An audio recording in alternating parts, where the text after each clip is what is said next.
पुन्हाना नगरपालिका चेयरपर्सन रूबीना को अब लोकल बॉडीज द्वारा पद मुक्त किए जाने के बाद वह पहली बार खुलकर सामने आई। रविवार को अपने निवास पर उन्होंने प्रेसवार्ता कर अपने ऊपर लगे सभी आरोपों को बेबुनियाद बताया। जिन आरोपों पर उसे अबन लोकल बॉडीज द्वारा पद मुक्त किया गया वे सभी कार्य लीगल तरीके से किए गए। उसे राजनीति की चलते पद से हटाया गया। प्रदेश भर की नगरपालिका और नगर परिषद के चेयरमैन द्वारा उसको पद मुक्त किए जाने को गलत बताने और साथ आने पर रूबीना ने सभी का धन्यवाद किया। उसने उम्मीद जताई है कि अब उसको इंसाफ जरूर मिलेगा।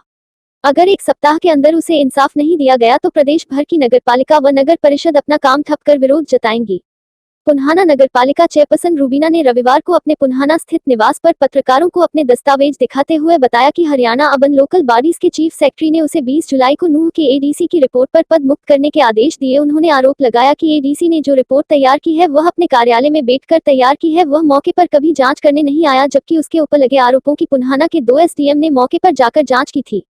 दोनों ने रिपोर्ट मेरे पक्ष में दी। उसने राजनीति के चलते झूठा फंसाया गया।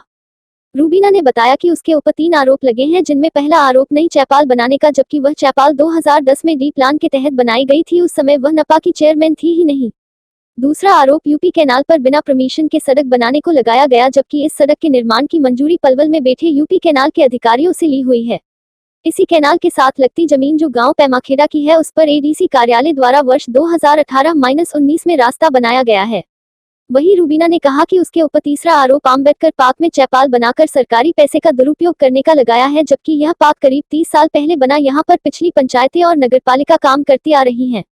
उसने सरकार के आदेश पर डी प्लान योजना के तहत यहां चैपाल बनाए हैं, जिसमें मेरे द्वारा सरकार के किसी भी नियम का उल्लंघन नहीं किया गया। रूबीना का कहना है कि सरकार के आदेश पर पुन्हाना के 2 अलग-अलग एसडीएम ने इन आरोपों की जांच की थी। जांच में उसकी कोई अनियमितता नहीं मिली थी।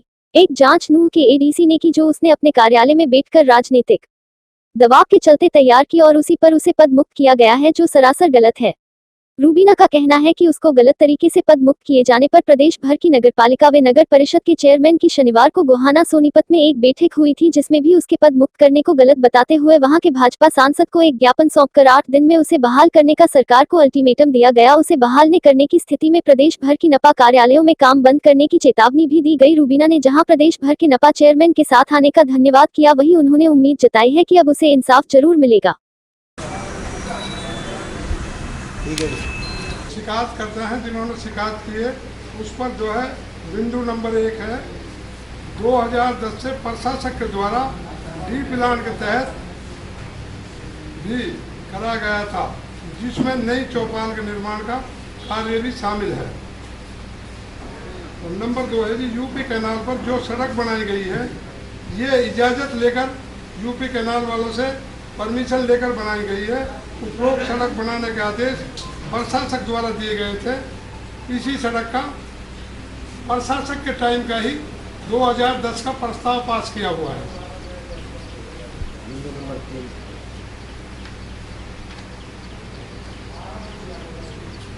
और बिंदु नंबर 3 पर है जी अम्बेडकर पार्क का निर्माण हुए लगभग 30 वर्ष हो गए जी। सारे कस्बे को पता है, सारे इलाके को पता है, अम्बेडकर पार्क बहुत पुराना है, 30 वर्ष हो चुके हैं। जो पंचायत द्वारा पहले ही बनाया गया था।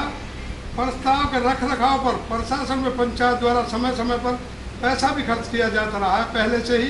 साथ ही इसी पार्क के साथ में सरकार के आदेश अनुसार डी प्लान के तहत, इसी के साथ साथ डी प्लान के तहत 2 चौपालें और बनाई गई हैं। महोदय, जब प्रशासक में पंचायत अपने आदेशों के तहत राशि खर्च करती आ रही है, तो मेरे द्वारा कोई भी सरकार के नियमों का उल्लंघन नहीं किया गया है। मुझे दबाव में गलत तरीके से पीड़ित मुक्त किया गया है, जो कि गलत फैसला। अंत आपसे अपील है कि मुझे बहाल किया जाए और आदेशों को वापस लिया जाए। तो ये जो जिनके तहत इनको पद मुक्त किया गया है, तो वो सब गलत है, इसका मतलब? जनाब बिल्कुल गलत है। 3 बिंदु है जी, मैंने आप सबके सामने बता भी दिया। जो मुबारक नाम की चौपाल है वो 2010 में बनी हुई है जी। उसमें हमने कोई 2-5 पैसे आज तक कोई पैसा खर्च नहीं किया जी। जो हमारे प्लान से पहले ही बनी हुई है, बताओ उसमें हमारा क्या कसूर है? हमने उसमें कोई 2-5 पैसे खर्च नहीं किए। उसके बाद अम्बेडकर पार्क की बात आती है जी। अम्बेडकर पार्क जो है 30 वर्ष पुराना है जी, 30 साल से बना हुआ है। उसकी लोगों की डिमांड पे हरिजन बस्ती के नजदीक है, कस्बे के बीचों बीच में है, उसमें हमने जो है खाली उसकी 4 दीवारी 2-2 फुट 4 दीवारी थी, उसमें कुत्ता बिल्ली सुअर वगैरह घुसते थे, लोगों की डिमांड थी। उस 4 दीवारी पर हमने 5-5 5.5 फुट 4 दीवारी को कराया है और कुछ उसमें मिट्टी का भर्त कराया है। हमने इतना काम किया, हमने चौपाल को नहीं बनाई जो ये लोग कहते हैं भाई इन्होंने यूपी की जगह में बना दी, हमारे द्वारा वो नहीं बनाई गई। तो ये आरोप झूठे हैं, बिल्कुल झूठा निराधार है। अच्छा, पूरे प्रदेश की नगर पालिकाएं आप उसके समर्थन में आई है, क्या कहेंगे इसके बारे में? इसके बारे में ये है जनाब, कल हमारे जो है पूरे हरियाणा की नगर पालिका व नगर निगम के जिला परिषद उसके नगर परिषद के सारे चेयरमैन पूरे हल्का से पूरे हरियाणा से गोहाना में एकत्रित हुए जी, इकट्ठे हुए और वहाँ सब लोगों ने बड़ा दुख जताया और भाई इस तरीके से अगर हमारा अपमान किया जाएगा तो प्रधान की अहमियत क्या रखती है, प्रधान ने क्या गलत काम किया है इसमें। ये सारा सरकार के राजनीतिक दबाव के कारण हमारे साथ अन्याय हुआ है। ये बात वहाँ भी बड़ी जोर शोर से उठी तो थी। क्या उनके समर्थन को कैसा लग रहा है आपको? अच्छा लग रहा है, कैसा लग रहा है? क्या उन्होंने क्या इंसाफ मिल पाएगा आपको? उन्होंने तो जनाब, मैं हरियाणा की जो है सारी नगर पालिका और नगर परिषदों का तहे दिल से शुक्रिया अदा करता हूं और धन्यवाद करता हूं। और उन्होंने मेरे साथ इतना बड़ा एहसान किया है, मेरे इस दुख के टाइम में जो है उन्होंने हमारे मनोबल को बढ़ाया है और उन्होंने इतना दुख प्रकट किया कि वहाँ अगर आप लोग देखते तो जनाब वहाँ तो हालात ही इतने थे और वहाँ से हम अपना ये माना जाए कि जो नगर पालिका नगर परिषद है जो आपके खिलाफ फैसला आया है, उनने पढ़ा है, देखा है, तो उन्होंने भी गलत माना है तब आपके साथ आए हैं? क्या उन्होंने बिल्कुल गलत माना है, उन्होंने सारे कागजात देखे हैं जी, सब कुछ पढ़ा है, बिल्कुल गलत माना है और गलत मान के ही उन्होंने इतना दुख प्रकट किया है। वरना हरियाणा में तो कितने चेयरमैन है और कितने रोजाना कोई सस्पेंड हो रहा है, कोई कुछ हो रहा है, लेकिन वो कहीं कोई कमी कोताही होती उसमें। हमारा इसमें बिल्कुल अन्याय हुआ है, हमारा इसमें कहीं से कहीं तक किसी प्रकार का भी ना कोई घोटाला है ना कोई गड़बड़ है। 3 बिंदु है, 3 बिंदुओं को मैंने आपके सामने रख दिया, बताओ इसमें हमारी क्या गलती? अभी 8 दिन का टाइम दिया है प्रदेश की नगर पालिका नगर परिषदों ने, इसके बाद क्या कदम होगा, क्या फैसले ले सकती है आपकी? हमारी पहले गोहाना में जो पंचायत हुई, चेयरमैन पर्सन वहाँ भी गोहाना में चेयरमैन पर्सन हमारे सारे हरियाणा के प्रेसिडेंटों की उन्होंने अलग से उनको अध्यक्ष बनाया हुआ है जी, उनकी अध्यक्षता में ये पंचायत हुई और उन सब ने ये फैसला लेकर के हानि हम वहाँ अपने जो है सांसद जी के पास गए, उनको ज्ञापन सौंपा है, 8 दिन का टाइम उनको ज्ञापन सौंपा है और सांसद जी ने हमारी पूरी बात को जो है अच्छी तरीके से सुना है और समझा है। बल्कि उन्होंने यहाँ तक कह दिया जनाब हमारे साथ तो इतना अन्याय हुआ है, हमारे एक बेटा हुआ था, हमारी वहाँ 7 तारीख लगी थी शुरू में, 7 तारीख को हम वहाँ जवाब दे आए अपने वकील के थ्रू। 7 तारीख को जवाब देकर कहानी हम घर पर नहीं आके पहुँचे थी। 10 तारीख का इसने दूसरा लेटर नोटिस जारी कर दिया। हमें 9 तारीख को ही यहाँ लेटर नोटिस मिल गया और उस नोटिस में लिखा हुआ था कि भाई आप चंडीगढ़ आओ। चंडीगढ़ डिलीवरी केस में 20 दिन की बच्चे की माँ कैसे चंडीगढ़ जा सकती है जी? हमने उनसे गुजारिश की जनाब हमारी मजबूरी है, हमारा छोटा सा बच्चा है, इधर तो सरकार महिलाओं को इतना बढ़ावा दे रही है, कोरोना का माहौल चल रहा है, बच्चे की माँ को भी अगर किसी प्रकार का भी कोई खतरा हो गया तो इसका जिम्मेवार कौन होगा? हम वहाँ नहीं आ सकते। फिर भी उन पर पता नहीं कितना बड़ा दबाव था जी, उन्होंने वहाँ से डीसी साहब को लेटर जारी कर दिया जी। उन्होंने कहा कि भाई डीसी साहब से वहाँ बुलाओ और हमारी कॉन्फ्रेंस कराओ। हम पे मैसेज आया, हमने वहाँ के लिए मना कर दिया जी, हम नूह भी नहीं जा सकते जी, 40 किलोमीटर पड़ सकता है, 20 दिन का डिलीवरी केस है अभी। उसके बावजूद भी डीसी साहब ने कॉन्फ्रेंस टीम को भाई कॉन्फ्रेंस तो करानी पड़ेगी, कहीं पर भी है, चाहे अगर किसी हॉस्पिटल में तो वहाँ कराओ, कॉन्फ्रेंस तो करानी पड़ेगी। हमने जनाब उसमें काफ़ी आनाकानी भी की, लेकिन मजबूर होकर के आनी।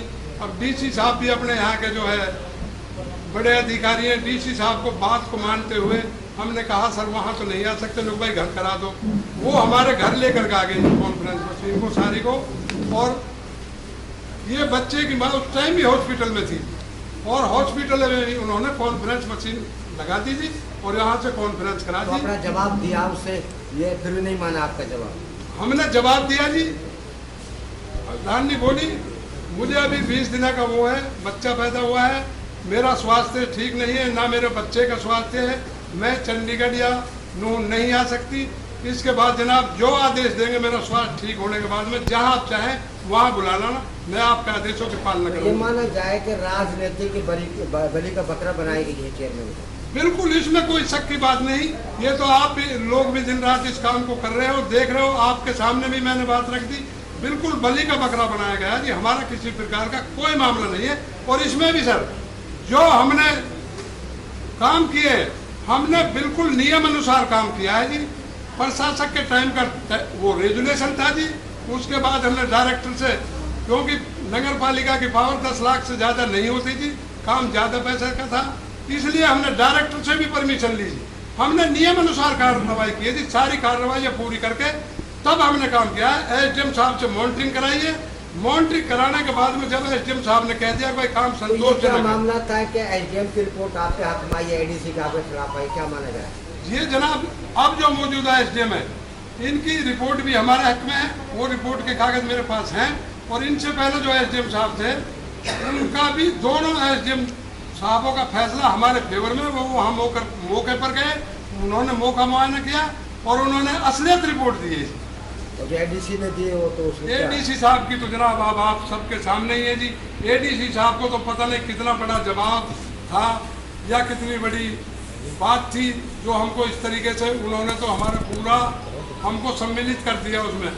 तो आगे क्या कदम होगा, या अभी जो प्रदेश की नगर पालिकाओं के आदेश की वो करोगे, या आप कोर्ट जाने की बात करोगे, क्या इंतजार करोगे, क्या है अगला कदम क्या है? अगला कदम जनाब हमने कल सांसद जी के सामने बात रखी थी, सांसद जी ने 4 दिन का टाइम मांगा था जी, भाई मुझे 4 दिन का टाइम दो। और आपकी बातों से बिल्कुल मुझे भी यकीन हो रहा है, जिस तरीके से आप बात बता रहे हो, क्या कोई मर्डर कर दिया था, कोई डकैती कर दी थी, जो बच्चे की माँ को हॉस्पिटल में जाकर कॉन्फ्रेंस कराने की क्या जरूरत थी? इससे साफ जाहिर होता है कि भाई राजनीतिक बड़ा दबाव था कोई, उसी दबाव में आकर के इन्होंने ये सब कुछ किया है। मौके पर नहीं आए, एडी साहब ने तो वहीं नूह में बैठे बैठे कुर्सी पे ही, तो जांच मौके पर नहीं किया? नहीं मौके पे आज तक नहीं आया। अगर एडी साहब को पूछा जाए भाई ये काम कहाँ पर है, तो उनको कुछ पता नहीं है कौन सी सड़क है, कहाँ पर है, नहीं आए। और इसी के साथ साथ मैंने आपको बताया कि जो अम्बेडकर पार्क के साथ चौपाल बनी हुई है, वो एडीसी साहब ने काम कराई है, उन्हीं के फंड से हुआ है, उन्हीं के हाथ से पेमेंट हुई है। और इसी के साथ जो हमारे साथ पैमा गांव लगता है, पैमा की सीम लगती है, हमने नगर पालिका के हद में किया है जी, अपनी सीमा के अंदर किया है। उससे बाहर अभी 18-19 में भी, 19-20 में भी एडीसी साहब ने खुद ने काम करा रखा है। वो काम कराते हैं तब तो ठीक है, हमने करा दिया पब्लिक हित में तो उसको गलत ठहरा दिया जी, हमको इतना बड़ा दोषी। तो अगला कदम सांसद के जो आश्वासन दिया उनका इंतजार करेंगे, क्या होगा, या सीधा कोर्ट जाएंगे? अभी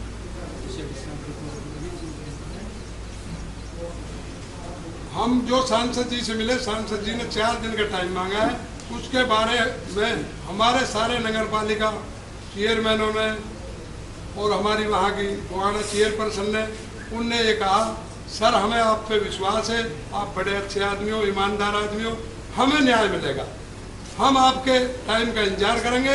अगर इसके बाद में भी हमारी सरकार में सुनवाई नहीं हुई और कोई मामला ऐसा हुआ तो आप लोगों ने अखबारों में पढ़ा है कि भाई हम सारे नगर पालिकाओं के कामकाज बंद कर देंगे, ताला लगा देंगे, बिल्कुल धरना पर जो भी आगे का वो होगा, हम 8 दिन बाद अपनी रणनीति तैयार करेंगे। Thank you.